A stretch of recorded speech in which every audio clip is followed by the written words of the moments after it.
গাজাকে বসবাসের জন্য নিরাপদ করতে ওই সময়ের প্রয়োজন হবে বলে মন্তব্য করেছেন জাতিসংঘের ডিমেনিং বিশেষজ্ঞ পেহর লুদাম্বার। শুক্রবার জাতিসংঘের মাইন অ্যাকশন সার্ভিসের ঊর্ধ্বতন ওই কর্মকর্তা জানান, ইসরায়েলি হামলায় ৩৭ মিলিয়ন টন ধ্বংসবিশেষ জমা হয়েছে।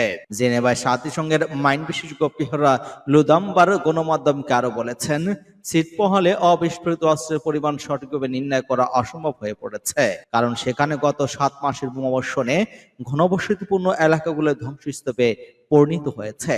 সংঘাতে ক্ষতিগ্রস্ত গাজার প্রতি বর্গমিটার ২০০ কিলোমিটার ধ্বংসস্তূপ রয়েছে। লুদাম্বার বলেন, আমি শুধু বলতে পারি যে অন্তত ১০% গোলাবারুদ সেগুলো ছোড়া হচ্ছে তা প্রত্যাশিত আঘাত করতে ব্যর্থ হয়, অর্থাৎ বিস্ফোরিত হয়নি। সেগুলো সহ ধ্বংসবিশেষ সরাতে দৈনিক ৬১ করে ট্রাক ব্যবহার করলে ১৪ বছর পর্যন্ত সময় লাগতে পারে, অর্থাৎ মোট ৭,৫০,০০০ কর্মদিবসের প্রয়োজন হবে। এদিকে নিউ ইয়র্কে কলম্বিয়া ইউনিভার্সিটিকে ১৭ এপ্রিল সৃষ্ট অবস্থান ধর্মঘট বিস্তৃত হয়েছে যুক্তরাষ্ট্রের বড় বড় বিশ্ববিদ্যালয়ের ক্যাম্পাসেও। শুক্রবার পর্যন্ত সহস্রাধিক শিক্ষার্থী পুলিশ গ্রেপ্তার করলেও গাজা ইসরায়েলি বর্বরতার বিরুদ্ধে চলমান ওই বিক্ষোভে কোনো ভাটা পড়েনি।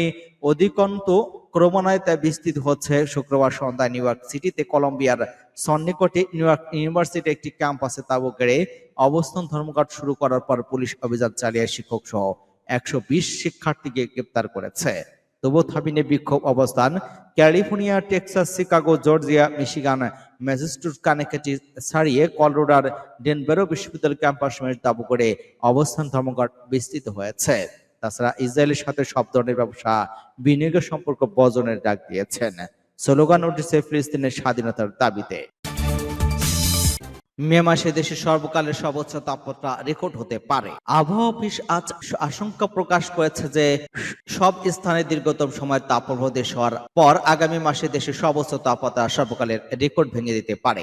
আবহাওয়াবিদ কাজী মুন্নিসা বাসুসকে বলেন, আমাদের গাণিতিক মডেল বিশ্লেষণ বলেছে আগামী মাসের প্রথম সপ্তাহে দেশের কিছু অংশে প্রত্যাশিত বৃষ্টিপাত হলেও মে মাসে দেশের সর্বকালের সর্বোচ্চ বৃষ্টিপাত রেকর্ড হতে পারে। তিনি বলেন, উত্তর পূর্বাঞ্চল, সিলেট অঞ্চল, বাংলাদেশের মধ্য অঞ্চলের কিছু অংশ এবং দক্ষিণ পূর্ব চট্টগ্রাম অঞ্চলে কিছু স্বস্তির বৃষ্টিপাত হওয়ার সম্ভাবনা থাকলেও এতে সারা দেশের চলমান তাপপ্রবাহ কিছুটা হ্রাসের সম্ভাবনা কম। দেশে গত ১ এপ্রিল থেকে ২৫ দিন ধরে তাপপ্রবাহের দীর্ঘতম সময় প্রত্যক্ষ করেছে এবং আবহাওয়া অফিস সতর্ক করেছে যে এই অবস্থা পরবর্তী মাস জুড়ে অব্যাহত থাকবে। আবহাওয়াবিদ আবুল কালাম মল্লিক মন্তব্য করেন, আগের তাপদাহের বিপরীতে এই বছর সারা দেশে ছড়িয়ে পড়েছে। আবহাওয়াবিদ মুন্নিসা একথা সমর্থন করেন। দৃশ্যত প্রথমবারের মতো আবহাওয়াবিদরা জলবায়ু বিশেষজ্ঞ এবং অ্যাক্টিভিস্টদের সাথে কণ্ঠ মিলিয়ে স্বীকার করেছেন যে জলবায়ু পরিবর্তনের ফলে আবহাওয়া অস্বাভাবিক আচরণ করছে এবং এর ফলে ধীরে ধীরে তাপদাহের অঞ্চল প্রসারিত হচ্ছে। তারা বলেন, তাপদাহ দক্ষিণ এশিয়ার বেশিরভাগ অংশ এবং আংশিকভাবে পূর্ণ এশিয়ার দেশ ভারত এবং ভিয়েতনামকে প্রভাবিত করেছে। বিকেল ৩টায় জারি করা আবহাওয়া অফিসের সর্বশেষ বুলেটিন অনুসারে যশোরের সর্বোচ্চ তাপমাত্রা ৪২.৭ ডিগ্রি সেলসিয়াস রেকর্ড করার একদিন পর চুয়াডাঙ্গার সর্বোচ্চ ৪২.৬ ডিগ্রি সেলসিয়াস তাপমাত্রা রেকর্ড করা হয়েছে। ঢাকায় তাপমাত্রা ৩৭ ডিগ্রি সেলসিয়াস রেকর্ড করা হলেও উচ্চ আর্দ্রতা নগরবাসীর ব্যাপক অস্বস্তিতে ফেলেছে। বুলেটিনে বলা হয়েছে, রাজশাহী, চুয়াডাঙ্গা এবং পাবনা জেলার উপর দিয়ে অতি প্রবল তাপপ্রবাহ বয়ে যাচ্ছে এবং টাঙ্গাইল, বগুড়া, বাগেরহাট, যশোর, কুষ্টিয়া জেলার প্রবল তাপপ্রবাহ বয়ে যাচ্ছে।